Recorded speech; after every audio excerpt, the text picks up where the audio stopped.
Juan Kapitulo 6, versikulo 35. Si Jesus miingon kanila, "Ako mao ang pan nga naghatag sa kinabuhi. Ang muari kanako dili nagayod gutumon, ug ang mutuo kanako dili nagayod uhawon." Ang mga puno Pan sa kinabuhi. maglikon unta sa mong pagtuo ug gagakabi sa pagtuman sa imong mahal nga kasuguan. Ang Ginoo manaa kaninyo.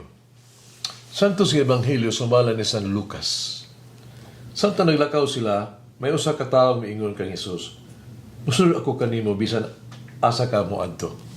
Si Jesus miingon kaniya, "Ang mga milo may taguanan, ang mga langgam may mga salag, panuwalay kahigdaan, kapahulayan ang anak sa tao."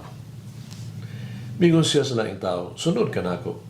Pamingon ang tao, "Sir, muli una ako aron paglubong sa akong amahan."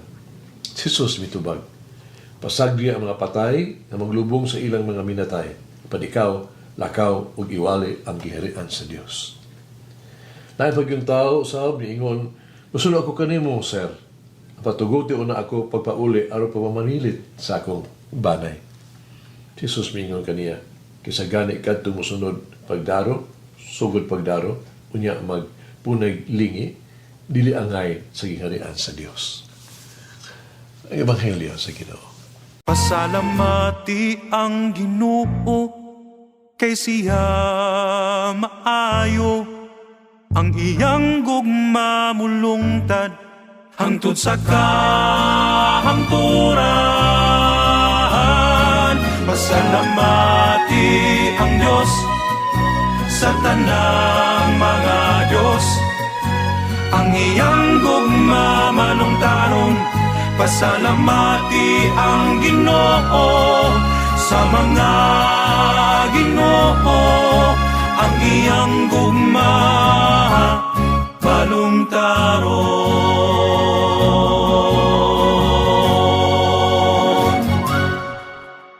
Ang pagsunod kang Hesus kinahanglan nga usa kini kagawas na og lig-on nga desisyon.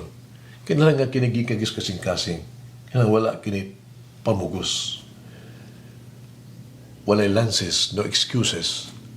Unta, walay makapugong sa atong pagsunod sa tawag sa Ginoo. Dili kita magtakda og mga sumbanan, limitasyon o kondisyon. Ang pagkadisipulo ni Jesus, nagpasabot og permanente makanunayon ug malungtaron. Walay pag-undang o paglayas sa mga responsibilidad. Kinahanglan kining 100% nga commitment. Walay time out. Dili kini on and off affair. Ando na ba kita ni? Nitulog ka mga tao sa Ebanghelyo karon nga tawag ug nagpadayag sa ilang tuyo sa pagsunod kay Hesus. Sila dunay katakos sa pagtubag sa tawag sa Dios. Nahimo nila kini. Apan kulang sila sa tukma nga commitment nga maghimong tinuod nga matunud-anon nga disipulo ni Hesus. Himuon nila sa Jesus nga number 1 silang prioridad silang kinabuhi. Usay ato ang makatunan sa mga tubag ni Jesus. Ang unang tubag ni Jesus, ang mga milo adunay lungag ug mga langgam sa kahanginan adunay salag. Apan anak sa tao walay dapit ang kapahulayan sa iyang ulo. Pinundom ni Jesus ang tao na magunahon-naon. Tinaw na kini kanunay kung hunaon niya. Seryoso yung kaini. Kining hagit. Ang sikapiso na kinahanglan ato matagamtaman sa pagsunod ni Kristo. Ang pagsunod kaniya, naglakip sa pagdawat sa krus o papalansa gani sa krus. Bisan kisang musunod kang Jesus, kinahanglan nga andaw sa pagdumili sa kaugalingon o sa pagdisiplina sa kaugalingon. Kinahanglan andam siya sa pagsalikway o sa pagbiay-biay. Dili niya gusto nga ang mga sumusunod nga adunay sayop nga mga ideya sa mga ganti nga material o pag-ila, pagpaabot. Ikanang tubag ni Jesus, pasagdi ang mga patay, ang ilubong ang ilang mga minatay. Padikaw, lakaw, isangyaw ang gingarian sa Dios. Ang obligasyon sa pamilya, dili balido nga pasangil nga dili kitang patalinghog sa tawag sa Dios. Ang Dios matiman pag-ayo ni atong mga minahal sa kinabuhi. Ang Dios matiman ni atong gibiyaan. Si Jesus nagpasalig ka nato. Amen. Isultihan ko kamo, walay usa sa mibiya sa balay, sa asawa, sa igsuon, sa ginikanan, nga mga anak nga tungod sa gingharian sa Dios nga dili makadawat ni ini nga kapuhonanan karon ug sa kinabuhing dayon sa maabot nga panahon nga walay ganti 100 times reward. Sa kinahanglan natong unahon ang Dios sa tuang kinabuhi. Ang mga buhat sa Dios kinahanglan mao ang ato ang unang katungdanan ug obligasyon. Bisan unsa, bisan kinsa dili mahimong unahon ang atubangan sa Dios. Katulo ang tubag ni Jesus, walay bisan kinsa nga mogunit sa daro, kamutan ang mahibilin nga tako sa gingarian sa Dios. Ang nagbuhat sa Dios, dinalian o gikinahanglanan. Ang tao sa Dios, klaro, ug tukma ang tawag sa Dios. Ang Dios nangayo dayon, aktibong tubag, kinahanglan nga kita mahukmanon, kinahanglan nga kita dili maglangay-langay, kinahanglan nga kita bulihog o budisyon karon. Di na ito ipospone ng ato desisyon o action. O kung buhaton nato ang buluhaton sa Dios, kailangan natong ibutang ang tibok natong kasing-kasing unang-una ni ini. Ihatag nato ang pinakamaayo sa ato ang kaugalingon aron matuman ang gusto sa Dios sa ato ang kinabuhi. Ato hinumduman, gisulti ni Jesus, walay makaalagad sa duha ka galon. Mayong duntan niya ang usa, gugmaon niya ang lain. Dibuto siya sa usa, tamaan niya ang lain. Dili ka makaalagad sa Dios o sa bahandi.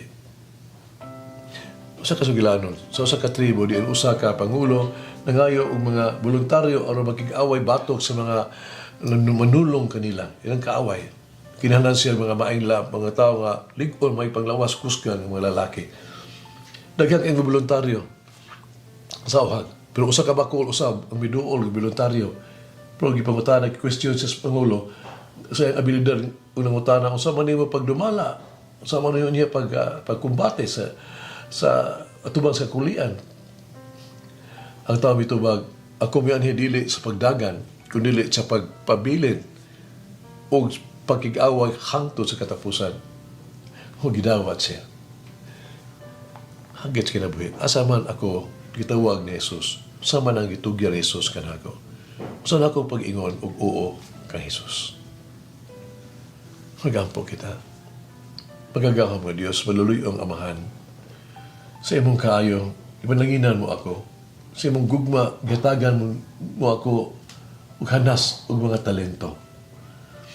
Musaad ako nga mamatid-anon kanimo. Musaad ako magubungahon alang kanimo. Tuloy ako nga dili ako mupakyas kanimo. Tabangi ako nga dili ako mo makalimot. Tutuloy ako kanunay sa pagtrabaho upang sa dungog kanimo. Amen. Mama Mary, enable me to faithfully use all the means that God gives me to do His will. Ang malangin ang Diyos magagaw sa tanan. Aman, Anak, Espiritu Santo. Amen. May the Lord of the divine mercy bless us all, heal us from all diseases and suffering. Ayun unta niya kita, tanang mga sakit na sa lawas o sa kalag, body and soul. In the name of the Father, the Son, and of the Holy Spirit. Jesus, I trust in you. Amen. Kay galaan inyong nabati ang pagpaambit ug hamubong pamalandong sa pulong sa Dios pinaagi sa tulumanon pan sa kinabuhi nga gidumala ni Monsignor Daddy Silva. Hangtod na usab sa sunod higayon, daghang salamat. The bread of life.